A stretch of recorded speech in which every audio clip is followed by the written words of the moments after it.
Juara satu lomba fiksi. Wah, keren banget sih itu lomba fiksi di bidang apa tuh kak? Di bidang kria.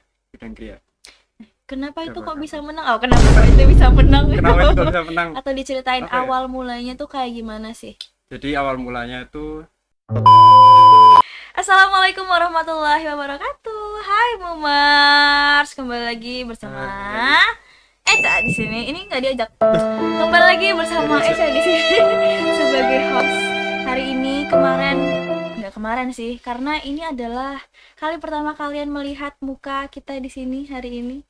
Ini adalah episode pertama, teman-teman. Salam kenal. Kita berada dan kita ada di komunitas Movie Academy, dan di sebelah saya mau dikenalkan atau tidak ini? Ya udah kalau begitu aku kenalan dulu. Oh ya. Siapa? Aku di sini sebagai host yang akan menemani podcast ini dari awal sampai akhir nanti, nggak tahu sampai kapan, mungkin sampai besok lagi kalian nonton. Dan di sebelah aku ada ketua dari Military. Atau mau dikenalin atau nggak mau dikenalin atau kenalin? Ya, aku kenalin sendiri sih. Ya, oke. Oke, perkenalkan, nama aku Sumpah Romeo Tetragani, bisa panggil aku Romeo Tetra. Terus aku masih berumur 11 tahun dan sekolahku di salah. SMA Muhammadiyah 1 Yogyakarta. Salam kenal semuanya. Jadi tahu nggak sih guys? Tunggu tuh, sebelumnya aku pengen tukeran. Oh, apa ini maksudnya? Tak biar jadi narasumber. Oh ya udah. Oke teman-teman, hari ini. Bercanda. Jadi, Tetap aku angle-nya jadi agak gimana? Guys, ini angle-nya aku di mana ya? Di sini apa di sini? Komen di bawah. Aduh. Oke, di sini sudah, baiklah. Tahu nggak sih? Ini kepotong tadi ya, tapi nggak apa-apa. Oh, dibalikin. Oke. Jadi, Gimana, Cak? Mau tanya apa, Cak? nggak mau tanya deh, mau pulang aja. Yaudah, nggak jadi. Ya, bercanda. Pulang aja aku. Jadi, aku itu ngeh sama Kak Romeo, atau pertama kali ngefans bahasanya. Wah, Was, ngefans. bukan, kepencet. Maksud aku kayak, oh ini orang keren banget gitu. Itu pertama kali, kalau kalian anak Muhi atau pernah datang ke Muhi dulu, itu ada apa sih, spanduk ya? Spanduk. Spanduk Selamat. pecel lele. Pokoknya Betul, di ya. situ tulisannya selamat apa gitu, terus ada mukanya Kak Romeo, juara satu lomba fiksi. Keren banget itu lomba fiksi di bidang apa tuh kak? Di bidang kria. Kenapa itu Coba, kok bisa menang? Oh, kenapa kok itu bisa menang? Kenapa itu kok bisa menang? Atau diceritain Apa ya? awal mulanya tuh kayak gimana sih? Jadi awal mulanya itu lomba fiksi itu bukan lomba pertamaku. Aku sebelumnya sering banget ikut lomba tentang bisnis plan, lebih tepatnya, karena aku mau fokus terhadap pembelajaran bisnis, ya, saya bilang. Jadi lomba pertama aku itu jauh dari kata bergengsi seperti fiksi. Nah, jadi jangan dibilang juga aku walaupun sering menang dapat emas, tapi di sisi lain aku juga sering mengalami kekalahan. Tapi di situ aku mengimprovisasi gimana caranya selanjutnya aku bisa menang di lomba fiksi atau lomba lainnya. Jadi penting banget kita tuh untuk mempunyai repetisi berkali-kali gitu. Nice sih. Terus keren banget sih itu awal mula. Awal mula aku melihat Kak Romeo juara satu lomba fiksi. Itu tuh ada proses tertentu. Enggak usah ya membahas proses tertentu. Maksudnya itu kayak apa jatuh bangunnya, tantangan awalnya sampai akhirnya tuh alhamdulillah waktu itu diberikan kesempatan untuk juara satu lomba fiksi. Kaget nggak? Pastilah kaget. Jadi fun fact-nya ya, Gimana aku tuh? fiksi itu tuh persiapannya itu kan saya sama sendiri, aku cuman sendiri. Nah, di situ aku nggak pernah latihan presentasi sama sekali. Oh iya. Jadi di fiksi aku datang itu udah aku ngobrol sama jurinya biasa sebagai diriku dengan karakter ini. Jadi ya aku tampil di situ gimana aslinya aku. Jadi aku udah pakai jam terbang situ. Karena sebenarnya lomba bisnis itu tuh bukan berarti aku sebelumnya atau bisa dibilang gara-gara cuman hadiah, kan lomba bisnis itu hadiah paling besar dari dibandingkan dengan lomba lainnya. Tapi itu bukan awal pertama kali aku istilahnya riset tentang bisnis, tentang apa aja sih yang mau aku jadiin bisnis. Tapi sebelumnya aku tuh udah awal mula aku memulai bisnis itu tuh udah dari aku SD. Oke. SD kelas 2. Was, Nah, keren itu banget. berkat jasa omku sendiri. Mm-mm. Boleh aku sebut ya namanya? Boleh, Namanya boleh, boleh. Tony Supriyanto. Yes.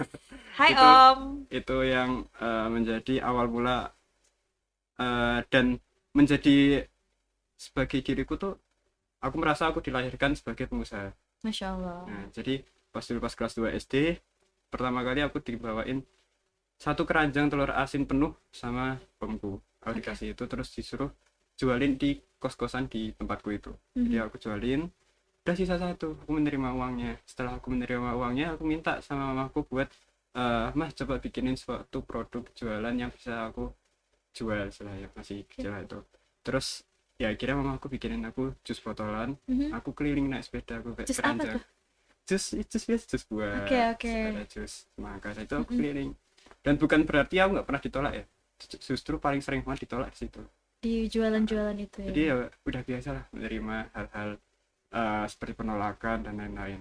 Tapi Mhm. kenapa aku juga mikir kenapa aku merasa aku dilahirkan sebagai pengusaha, karena di sisi lain aku tiba-tiba punya pikiran aku sepertinya butuh sesuatu, bisa dibilang karyawan untuk membantuku menjual jus ini. Ya. Akhirnya saat aku uh, menjual jus ini aku ngajak teman sepedaanku sendiri buat keliling, dan akhirnya perharinya aku kasih dia bisa bilang fee karena sudah berhasil Hmm. menjualkan jusku dan mau untuk membantu aku.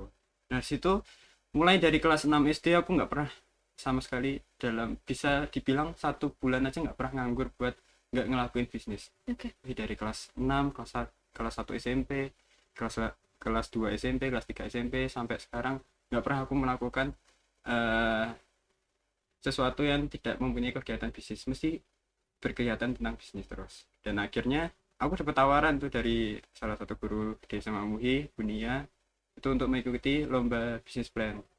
Nah, dari lomba ini tuh ternyata mampu mengasah teori teoritis tentang bisnis. Jadi Mhm.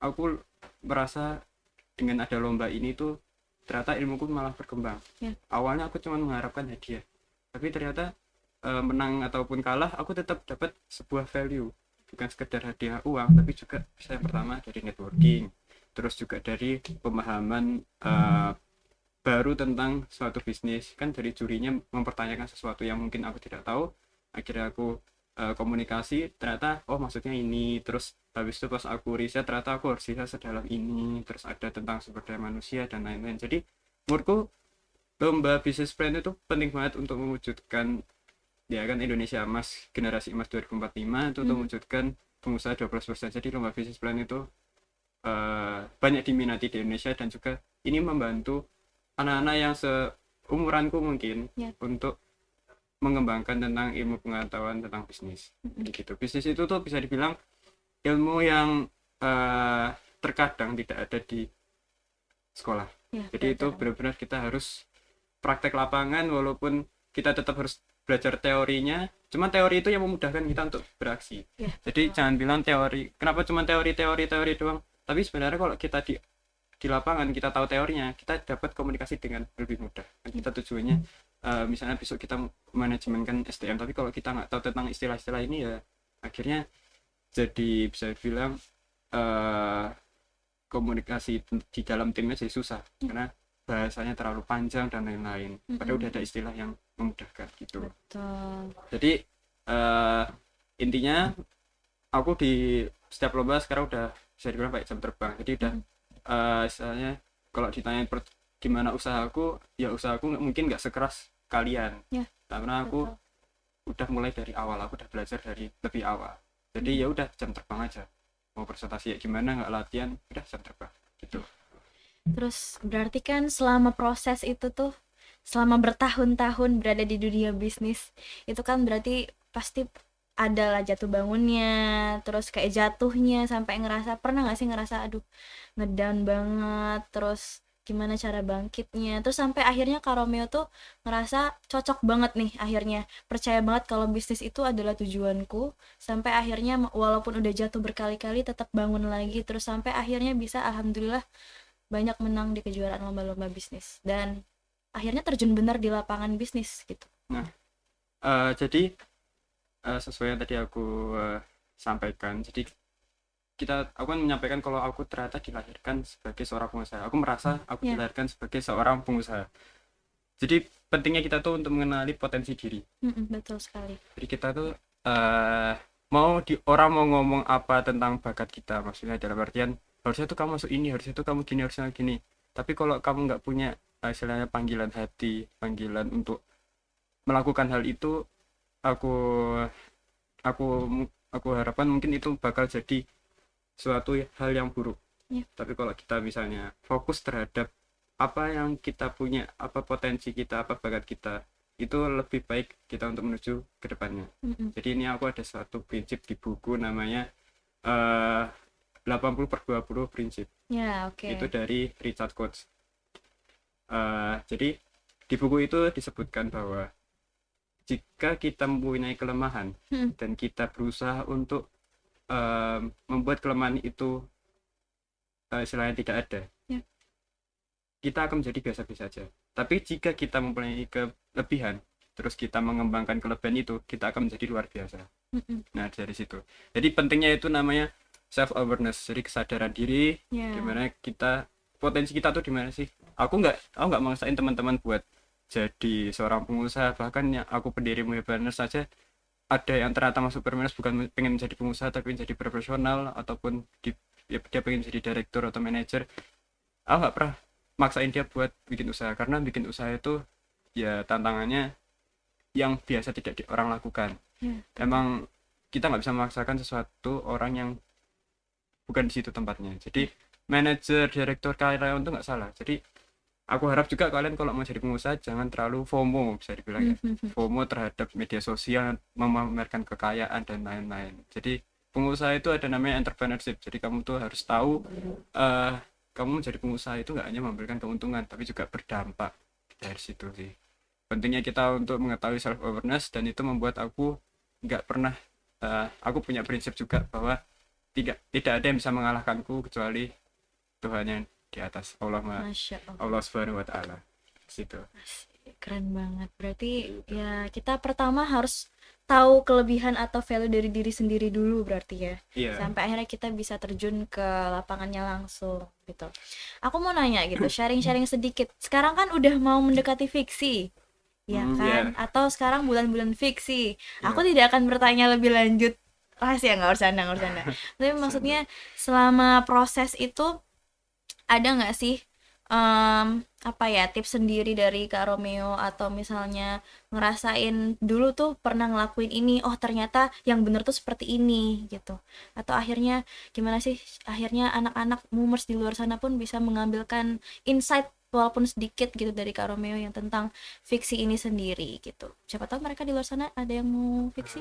Oke, jadi aku jelasin dulu apa sih tujuan diadakannya lomba fiksi atau festival inovasi kewirausahaan. Ya. Kalau itu dari Kemendikbudristek tidak, kalau nggak salah sudah berjalan 9 tahun. Apa sih tujuannya?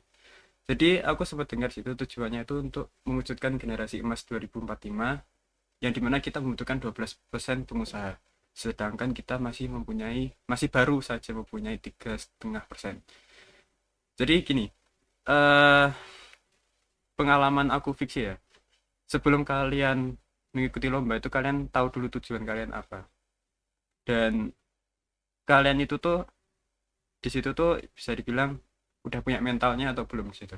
Jadi enggak, jadi aku tuh kalau misalnya ini bisa mungkin semua pengusaha gini ya, dan aku masih belajar juga sih, setiap orang pengusaha itu tahu karakter orang hanya dengan beberapa kali lihat, walaupun belum berucap, belum berbicara, tapi kita bisa ngelihat dari suatu karakter orang. Nah, menurutku ya seorang pengusaha itu karakternya benar-benar identik, benar-benar beda dari yang lain. Jadi bahkan kayak ya aku punya prinsip sendiri, kalau aku mempunyai aku sebenarnya nggak punya role model, tapi kalau misalnya aku dipaksa benar-benar kayak siapa sih role modelmu, role modelku itu mesti aku nggak pengen mengambil yang bisa dibilang terlalu menang-menang ke atas, tapi aku langsung mengambil ke atas. Contohnya yang pencetus AI Jensen Huang, terus Elon Musk, terus habis itu ada Steve Jobs, itu yang paling aku suka, yang Ya, pendiri ya. Apple. Nah, jadi aku saranin tuh kalian tuh harus belajar tentang mentality seorang pengusaha jika ingin mengikuti lomba bisnis plan. Ya. Jadi bisnis bisnis plan itu tuh bukan sekedar produkmu, tapi juga sistem model bisnismu tuh kayak gimana, dan pemahamanmu, mentalitimu beneran diwujudin atau enggak setelahnya. Nah, Ya. itu menjadi tanggung jawabmu. Jadi mungkin kita emang dapat hadiah cukup besar ya, Ya. bisa dibilang puluhan juta, tapi kita bakal ada tanggung jawabnya. Jadi jangan seakan-akan itu duit kita terus simpan terus kita tabung, tapi kita punya tanggung jawab, ini harus dijalanin. Karena ya sesuai tadi, mewujudkan Indonesia generasi emas 2045 yang membutuhkan 12% pengusaha. Ya. Jadi kamu layakkan dulu dirimu, nggak mesti harus ikut lomba fiksi kok. Kalau emang ternyata kamu nggak, kamu cuma terpicu dengan hadiahnya, saranku jangan mengikuti sih, itu bakal membuang waktumu karena itu bukan kelebihanmu. Ya.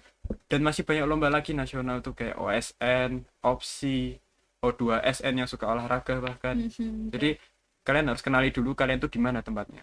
Udah difasilitasi oleh pemerintah tentang lomba itu, jadi nggak mesti harus ikut fiksi. Tapi jika emang ternyata mentalitimu, kamu pengalaman dari SD dari manapun, kamu merasa aku tuh tempatnya di sini di fiksi, aku tempatnya di wirausaha, aku tempatnya di bisnisman, aku di pengusaha, ya udah kamu bisa dibilang layak masuk di situ. Jadi eh, fokus dulu self awarenessnya, kamu tuh letaknya di mana. Jadi Ya. balik lagi, jangan FOMO. Itu aja. FOMO, fear of missing out Fear of gitu. missing. Jadi jangan mau ketinggalan karena kan kita pasti punya tempatnya masing-masing berarti ya, Iya. Kak.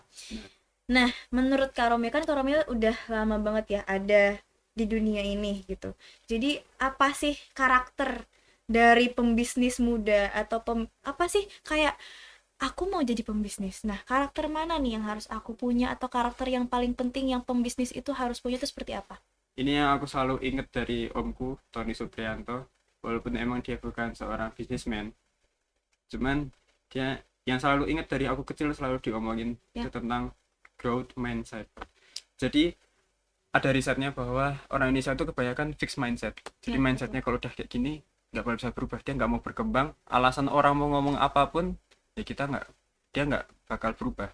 Jadi aku saranin kalian tuh harus bisa meningkatkan tentang growth mindset kalian. Peningkatan growth mindset itu penting banget. Jadi kalian tuh nggak hanya eh, beranggapan kalau kalian tuh udah pinter di suatu bidang dan kalian cukup belajar dengan satu orang. Kalian harus bisa mempelajari dari banyak orang. Tidak mesti orang itu untuk ngobrol sama kamu bisa lihat dari karakternya sendiri, kamu bisa dilihat dari perilakunya. Mhm, Itu betul. udah bisa dapat merubah mindsetmu ya. Misalnya bangun pagi jam 5 sholat subuh, dia jogging karena ini karena itu, dia mencari dopamin. Kalian tahu dopamin kan, dengan cara alami yaitu olahraga dibandingkan Mhm. dengan merokok dan lainnya. Jadi itu sebuah, istilahnya, kita tidak menutupi suatu kebenaran, jadi Ya. kita benar-benar fokus terhadap peningkatan mindset kita. Nah itu baik banget buat eh, mau nggak mesti dari pengusaha lah, jadi semua apapun itu profesinya, growth mindset itu penting. Karena tahu sendiri kan gimana perkembangan zaman ini, yang dulunya kita searching Google, kalau mau riset harus searching dari berbagai website, padahal itu udah mudah ya. Zaman Ya. dulu itu udah termasuk mudah, zaman dulu belum ada itu, zaman dulu masih pakai buku. Tapi sekarang kita hanya tinggal pakai AI, hanya tinggal Mhm. memprogram AI gimana keinginan kita. Ya, Nah, betul. jadi makanya itu suatu pekerjaan aku yakin bakal diganti dengan suatu perkembangan zaman. Makanya saranku kalian harus bisa growth mindset, kalian harus bisa adaptasi di mana eh, bisa dinilai, bisa dibilang produk itu orang kita, sebaik kita tuh bisa dijual di mana. Ya. Jadi jangan berpikiran seperti orang zaman dulu.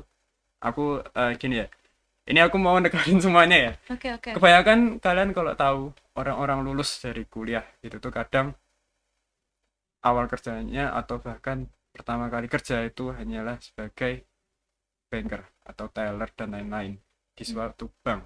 Padahal misalnya dia lulusan biologi, dia lulusan geografi, dia lulusan apapun itulah. Tapi kenapa yang dicari lowongan pekerjaan pertama kali banker? Padahal dia udah pelajari sepanjang 3,5 tahun sampai buat skripsi setebel ini, akhirnya cuma jadi banker.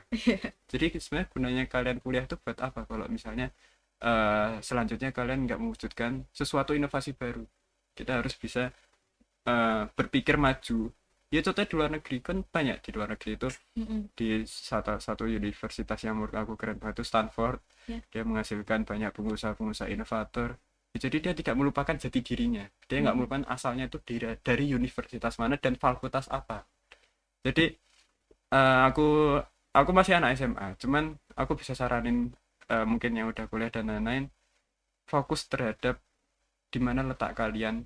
Jangan jangan terpaku terhadap gaji atau uang, karena kalian harus memikirkan jangka panjang. Mungkin jangka pendeknya emang dapat gaji segini, tapi kalau kalian emang nggak passionate di situ, kalian emang nggak suka di situ, ya kenapa kalian lakuin. Jadi juga kuliah itu kan banyak fakultas dan lain-lain itu kan untuk mewujudkan sebagai anak muda yang mempunyai inovasi, yang mempunyai mengubah bangsa dan lain-lain. Tapi kenapa kalian cuma jadi budak banker? Jadi aku tekanin untuk semuanya yang kalian juga bisa nyari kuliah, cari fakultas yang tepat. Universitas itu sebenarnya opsional, kalian bisa mau, karena kalau emang mau PTN itu karena apa dulu harus dipertanyakan, misalnya karena networking cuma apa. Tapi kalau misalnya swasta dan fakultas itu cocok, ya nggak salah. Mhm. Ya karena kalau besok kamu jadi inovator, kamu menjadi sebuah membantu inovasi untuk pengembangan di negara ini, Indonesia tepatnya, Mhm. ya itu sebenarnya yang dicari-cari. Ya. Bukan kita kuliah lulus itu. Sebenarnya dunia ini kalau uang tuh eh ya banyak lah, yang bisa dibilang banyak kontroversialnya tentang uang kertas itu Betul, ya. Jadi berbeda-beda banyak. kalau kalian cuma patokannya sama uang, Mhm. aku aku yakin itu nggak akan berkelanjutan dengan baik. Itu akan jangka pendek dan hanya pemanis sebentar. Jadi kayak kalian rela mati-matian cuma dengan gara-gara uang. Tapi bayangin kalau kalian rela mati-matian dengan jati diri kalian, rela mati-matian dengan keinginan kalian, passion kalian, Ya. aku yakin itu suatu saat bakal menjadikan sebuah value yang lebih, bukan sekedar uang tapi juga dampak, impact. Jadi gitu. Sip, berarti tuh dari Kak Romeo berarti pembisnis itu harus punya mental yang kuat, terus growth Iya, mindset itu harus jalan ya berarti benar, Kak. iya. Dari kita berkedepan dan berkelanjutan memikirkan ke depannya itu seperti apa.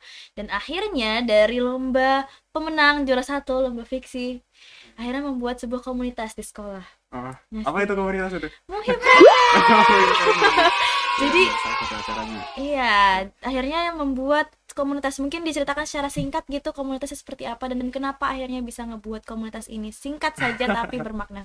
Singkat saja. Asik, kagem. Jadi kenapa ya aku mengadakan sebuah ini? Ya karena terinspirasi dari fiksi sih. Aku Mhm. terima kasih pernah, bisa dibilang aku sangat bersyukur mendapatkan privilege dari fiksi, mendapatkan privilege dari SMA Muhammadiyah 1 Yogyakarta tentunya. Terima kasih Muhi. Jadi nggak setiap komunitas di seluruh sekolah mau mendukung sebuah, ya bisa dibilang komunitas eksternal lainnya. Mhm. Jadi kenapa aku mendirikan Muhibraners itu tuh karena seperti tujuan fiksi itu kan membuka pikiranku bahwa Indonesia membutuhkan generasi emas di tahun 2045. Ya. Dan itu eh tadi yang disebutkan butuh 12% pengusaha sedangkan masih 13,5%.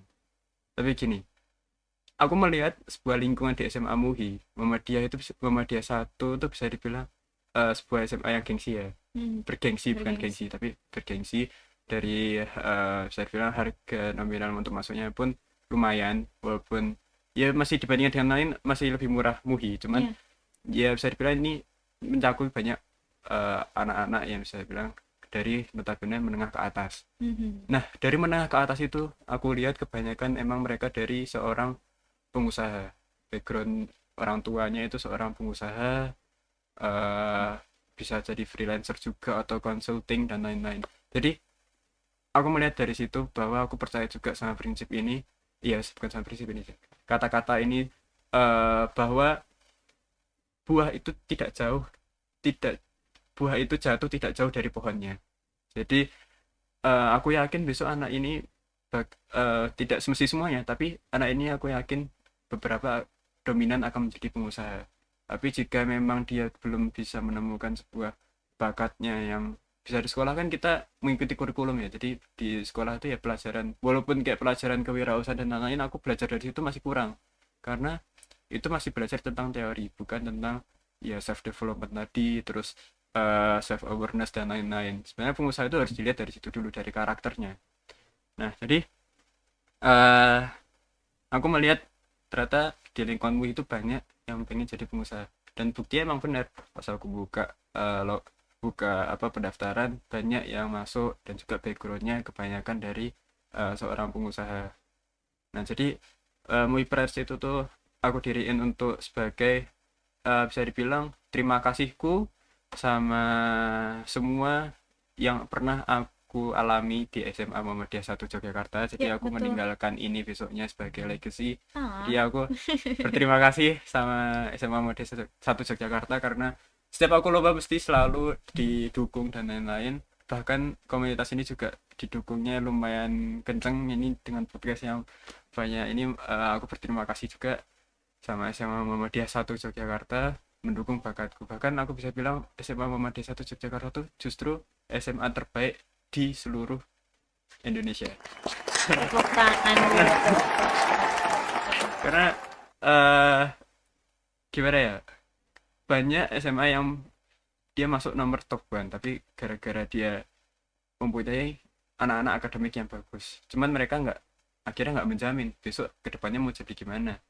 Akademik bagus, IPK tinggi, aku yakin misalnya ada nonton seorang pengusaha yang ngatur tentang perekrutan karyawan, pasti kalian nggak maaf, beliau semuanya tidak melihat dari eh, IPK ataupun dari nilai akademik, mesti dari experience-nya, pengalaman, portofolio dan lain-lain. Aku yakin di situ. Jadi SMA itu harus bisa, untuk sekarang sekolah itu harus bisa berkembang. Jadi kita tuh Betul. apalagi ada AI, ada perkembangan zaman, itu yang dibutuhin bukan otak kiri, tapi yang dibutuhin sekarang otak kanan, tentang kreativitas, bukan masalah otak kiri yang tentang perhitungan dan lain-lain, karena itu akan dibantu dengan AI. AI bisa menganalisis investasi, AI bisa menganalisis sebuah jurnalis dan lain-lain. Jadi sekarang dibutuhin itu adalah dominan di otak kanan. Jadi SMA Muhammadiyah 1 Yogyakarta memang dia bukan sebagai masuk PTN terbanyak, memang dia bukan bergengsi sebagai akademik yang bagus, tapi aku yakin lulusan-lulusan SMA Muhammadiyah 1 Yogyakarta mulai dari sekarang, mulai dari besok ini akan menjadi bisa dibilang masuk di dalam jajaran-jajaran orang-orang penting. Masya Allah. Tepuk tangan dulu Amin. teman-teman untuk Gitu. insight-nya banyak sekali teman-teman. Kita mendapatkan banyak banget, apalagi Muhi. Wah, kita dari tadi membahas tentang Muhi juga. Iya. Terima kasih Muhi sudah mendukung apapun yang sudah kita lakukan di sini. Terima kasih juga untuk Kak Romeo Ya, terima kasih Eca. yang sudah Ya. mau datang hari ini jauh-jauh dari Dari Bangkok. Jakal. Dari Bangkok bukan? Bukan, Bangkok dari Jakal maksudnya. Oh, Jauh-jauh ke sini mau membahas dan sharing-sharing seputar fiksi Hmm. ke teman-teman yang lainnya di luar sana. Semangat, mungkin ada kata-kata semangat Kata-kata semangat. sedikit saja. Apa ya? Aku ada salah satu kata yang ingat banget sama aku dari dulu, yaitu jika kamu kehilangan uang, kamu tidak akan kehilangan apa-apa. Tapi jika kamu kehilangan kesehatan, kamu tidak akan kamu akan kehilangan sesuatu. Tapi jika kamu kehilangan karakter, kamu akan kehilangan semuanya. Asik. Romeo Tetra. Masih gitu. Oke teman-teman, tidak terasa waktu sudah berakhir Kak Ya, Romeo. sudah berakhir. Dan pembahasan ini sangat berdaging sekali. Berakhir. Tinggal ditambah sama mayones. Jadi burger dong itu. Iya, tinggal dimakan itu enak banget. Terima kasih sekali lagi Kak Romeo. Ya, terima kasih Eca. Iya, terima kasih Mumar sudah mau menonton dari awal hingga akhir. Semoga teman-teman mendapatkan banyak insight di dalamnya dan semangat terus untuk memulai karirnya lebih dalam lagi, apalagi kalau kalian ingin merintis dari sejak dini. Jangan lupa, Subscribe. jangan lupa share dan subscribe, share ke teman-teman Follow kalian IG juga. yang WePlanners juga. Ya. Ada media insight di situ juga. Oke, sampai jumpa di episode berikutnya dan tunggu kita di pertemuan berikutnya. Wassalamualaikum warahmatullahi wabarakatuh. Dah semua. Dadah.